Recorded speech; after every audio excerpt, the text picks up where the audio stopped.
E aí pessoal, tudo bem? Eu sou a Nayara, esse é o canal do blog Dignidade Não Cabe Aqui. E hoje eu vim conversar com vocês sobre um livro que podemos chamar de clássico da literatura de ficção científica, que é o Eu, Robô, do Isaac Asimov. Eu estava muito curiosa para ler esse livro. Assim que ele chegou, eu pulei, eu nem fui fazer TBR Box, porque eu queria ler esse livro e saber do que se tratava.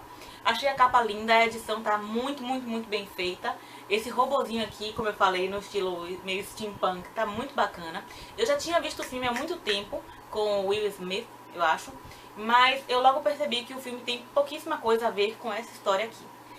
Eu já começo a resenha dizendo que O Robô me surpreendeu muito, tanto pelo tipo de história que ele traz, quanto pela própria estrutura. E aí eu resolvi fazer uma resenha um pouquinho diferente. Eu vou fazer uma resenha em 10 tópicos sobre o próprio livro e sobre o Asimov. O primeiro tópico é que o Asimov nasceu em 1920 na Rússia. Isso mesmo. Eu tinha certeza que ele era americano, mas não, ele é russo. E como eu amo a Rússia, eu não pude deixar de ficar super empolgada com essa informação. Sim, informação edificante do dia, só que não, mas eu fiquei empolgada. Fazer o quê? Tópico número 2. Em 1928, ou seja, com 8 anos de idade apenas, ele se naturalizou americano e foi o país em que ele viveu o resto da sua vida. Tópico número 3.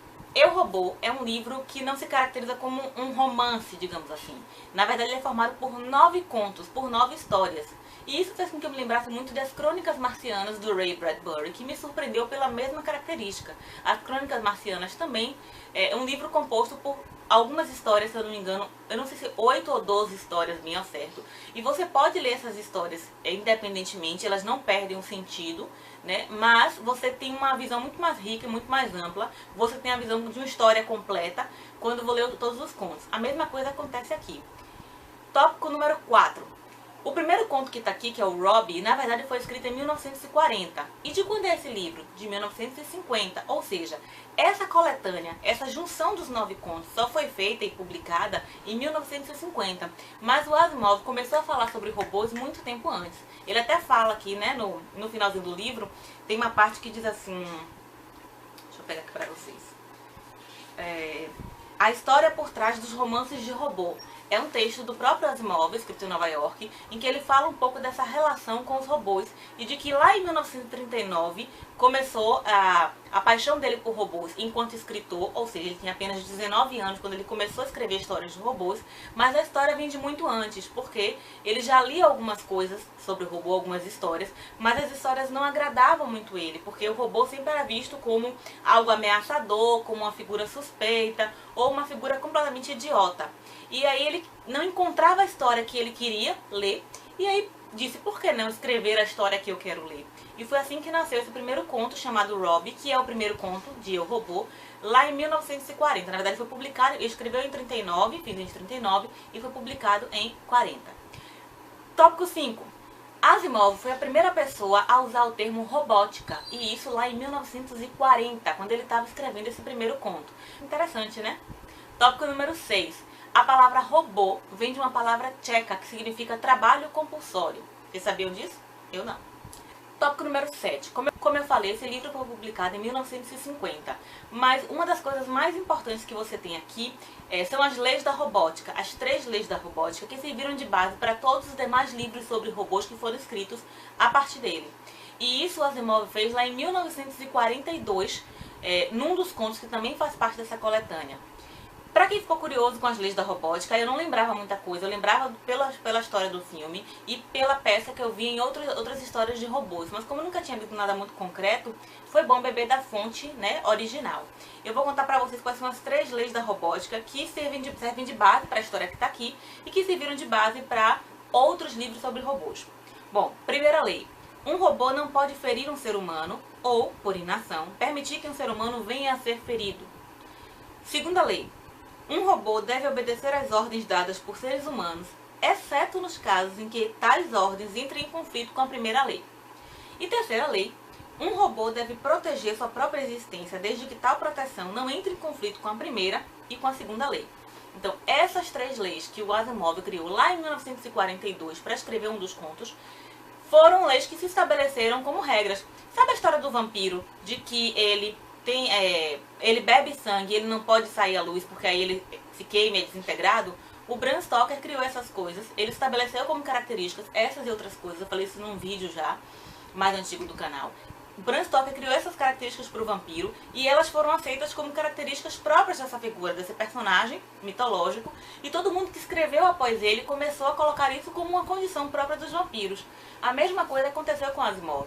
Ele criou as 3 leis da robótica, e a partir daí, todo mundo que escreveu histórias de robôs assumiu essas leis como um fato concreto, como um fato real, como um fato estabelecido.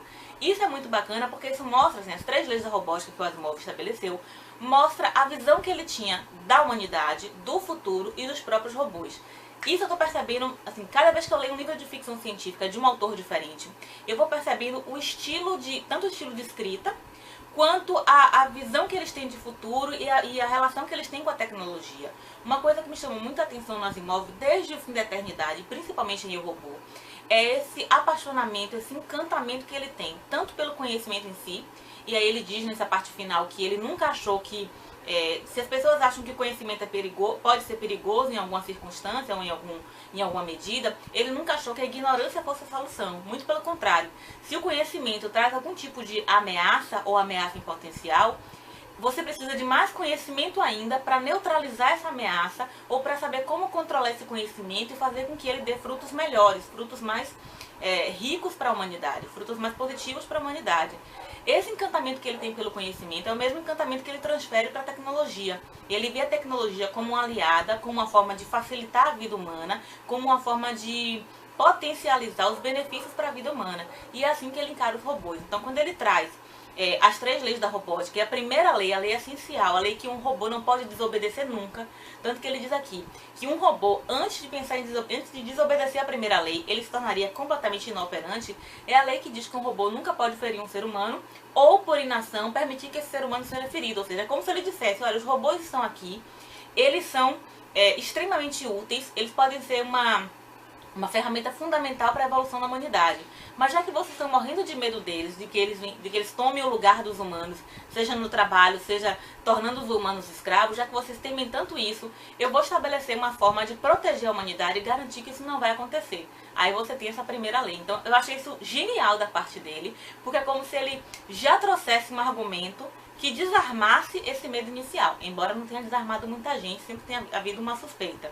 Esse primeiro conto, que é o Rob, fala muito disso. Rob, eu não vou contar conto por conto, porque seria muito cansativo e também mataria muita curiosidade de vocês, né? Porque eu não quero que aconteça, eu quero que vocês leiam esse livro, que vale muito a pena. Mas o primeiro conto, que é o Rob, me lembrou muito, tipo assim, meio uma babá quase perfeita com o homem bicentenário. Uma relação mais ou menos de mistura dessas duas coisas, porque Rob é um robô babá, é um robô que foi criado para cuidar de uma garotinha, acho que de 5, 6 anos, e o pai da garotinha acha aquela ideia sensacional, a garotinha é apaixonada pelo robô, mas a mãe da garotinha não gosta nem um pouco do robô e entra numa campanha com a vizinhança para dar fim nesse robô, porque ela acha que aquele robô é uma ameaça em potencial e se preocupa muito com essa relação afetiva que a menina desenvolve com o robô. A história é muito bacana. É muito interessante perceber que os robôs do Asimov são robôs diferentes. A história que ele mostra aqui, porque eu falei, não contei a história em si.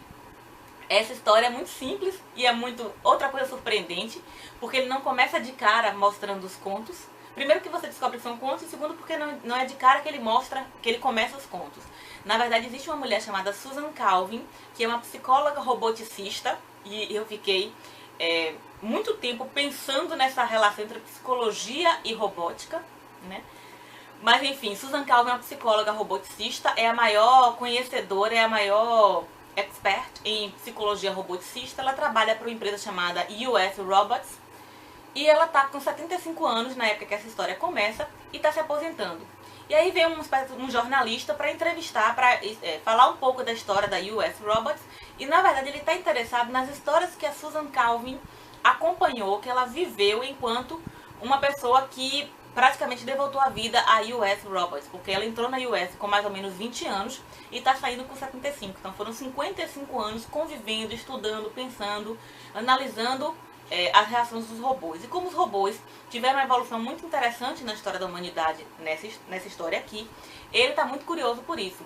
E os 9 contos trazem esses relatos da Susan Calvin, da evolução da relação entre robôs e humanidade, desde o momento em que desde a primeira história em que Robbie é um robô babá, até o momento em que a humanidade vai banir os robôs da Terra porque não confia, e aí torna-se proibido que robôs trabalhem na Terra, servem apenas para colônias de mineração em Mercúrio, de exploração em outros planetas, até o momento em que esses robôs são admitidos novamente na Terra porque se entende a funcionalidade, a importância deles, mas eles voltam não como simples robôs, mas como as máquinas.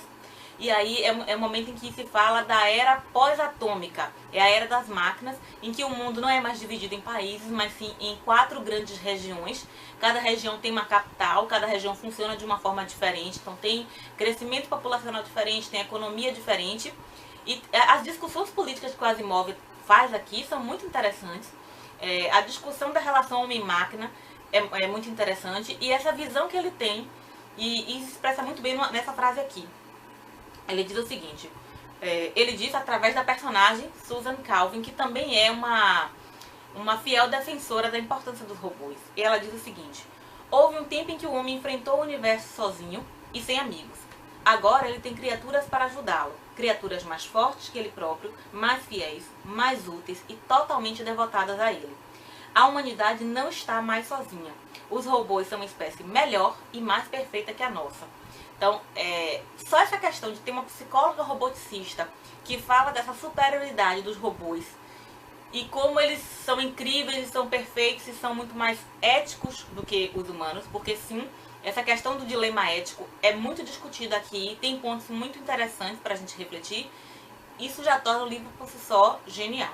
E o 8º tópico é: Asimov era conhecido como o Bom Doutor, era chamado assim carinhosamente pelos seus fãs, porque ele tinha muito mais, assim, Asimov era um escritor, mas ele é visto mesmo como alguém que ensina, que fala dessa tecnologia de forma didática, que ele traz uma história, como se ele desarmasse a gente, desarmasse as nossas defesas através de um texto muito simples, muito fluido, e isso eu senti uma diferença muito grande entre O Fim da Eternidade e Eu, Robô. Em O Fim da Eternidade eu tive dificuldade, é um livro menor do que esse tem 300 e pouquinhas páginas, eu acho que o outro tem bem menos do que isso, mas ele é um livro mais truncado. É uma escrita ótima? Mas ele é mais truncado porque ele é mais técnico. Ele fala muito de física, de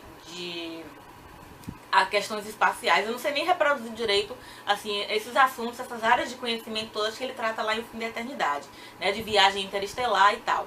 Já que em Eu, Robô, embora ele fale muito da construção de robôs, ele fala, os robôs aqui têm o que ele chama de cérebro positrônico. É uma espécie de cérebro diferente, que ainda é uma coisa mecânica, mas que permite ligações e interações. Não é a estrutura cerebral humana, né? Com a mesma complexidade, com a mesma plasticidade, mas é uma estrutura já muito mais avançada do que a gente imagina quando fala de uma máquina. E esse cérebro positrônico é o que permite que os robôs aprendam. Então os robôs aqui do Asimov não são figuras estáticas que você coloca o conhecimento dentro delas e pronto, dali não vai para lugar mais nenhum. Não. Os robôs são figuras que podem aprender, são figuras que podem lidar com dilemas éticos, são figuras regidas pela primeira lei, e são figuras que ele coloca aqui, como eu acabei de dizer, através das palavras da psicóloga, ele coloca como figuras que podem ser aptas a gerir a humanidade, né, gerir as nações, justamente porque são muito menos eles não são corruptíveis, pelo menos é o que ele coloca aqui. E é interessante ver, conto após conto, que apesar do Asimov colocar de modo muito claro isso na fala da personagem Susan Calvin, né, que os robôs são incorruptíveis, que eles são extremamente éticos, eles não são passíveis de erro, através de cada conto eles nos mostra outros caminhos. Não é que ele desmente isso que ele disse pela Susan Calvin, não. Mas ele faz a gente pensar de que uma vez que esses robôs interagem com a humanidade, uma vez que esses robôs podem adquirir conhecimento e podem, quase diria, pensar, que eles entram em outros dilemas. Não é tão simples, a matemática dos robôs não é 2 mais 2 igual a 4. 2 mais 2 para os robôs pode ser igual a 5, em alguma medida. Ponto número 9. Infelizmente, nosso bom doutor nos deixou em 1992, ok, eu sei que ele tinha que nos deixar em algum momento, todo mundo morre, eu sei disso.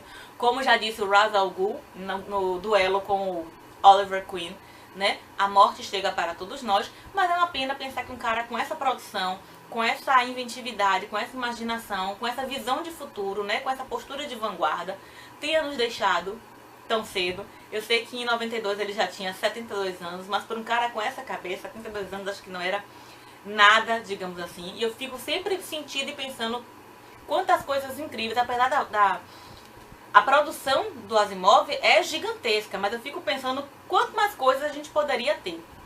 E como 10º último tópico, eu ia dizer, leiam Eu, Robô, mas eu tenho mais uma coisa para dizer. Essa parte final é muito gostosa de ler, né? Depois que eu acabei de ler os 9 contos, eu imediatamente fui. Geralmente quando tem assim um pós-fácil ou quando tem algum apêndice, eu leio depois, porque eu não gosto muito de contaminar a história do livro. Mas nesse caso, de a história por trás dos romances de Robô, não tem nenhuma parte, não tem nenhum elemento que possa, digamos, contaminar essa minha primeira impressão. E sim, hoje é 25 de janeiro que eu tô gravando esse vídeo, e eu terminei de ler ontem, 24 de janeiro, e quis fazer a resenha logo após, porque eu queria que tivesse tudo muito fresco na minha cabeça. Foi um livro que não precisou assentar a experiência, porque eu fui degustando ele aos pouquinhos. Eu fui lendo um conto por dia, ou no máximo 2 por dia, e foi uma experiência muito gostosa. Mas voltando, esse final foi muito legal porque é um texto escrito pelo Asimov, não é alguém falando por ele, é ele mesmo falando. E contando a história dele com os robôs, contando a história dele com a escrita, contando como foi esse processo, o que ele pensava, né? É como se você estivesse praticamente ouvindo o autor. Achei que a inclusão disso nessa edição da Aleph ficou muito, muito, muito boa. Enfim, como eu falei, foi uma resenha diferente para um livro diferente. Gostei muito da leitura de Eu, Robô. Eu disse que foi um livro surpreendente, mas no sentido positivo, porque eu não esperava que fosse um livro de contos, eu não esperava que fosse uma linguagem muito mais simples, eu já fui meio armada, achando que ia ser uma coisa mais técnica, que talvez eu ficasse presa em algumas coisas. Enfim, essa resenha foi um pouquinho diferente, né? São testes que eu estou fazendo para tornar os vídeos mais dinâmicos aqui no canal. Se você gostou da resenha, das minhas impressões, dos meus comentários, clica aqui embaixo no gostei, ajuda a divulgar o canal e ajuda a me empolgar também. Se você já leu Eu, Robô, se você não leu, mas tem curiosidade, se você já leu alguma história de robô, mesmo que não seja do Asimov, se você gosta de ficção científica ou gostaria de discutir um pouquinho sobre esses temas que eu falei aqui, não se acanhe, deixe seu comentário aqui embaixo, assim que der eu respondo. Um beijo e até mais. Tchau!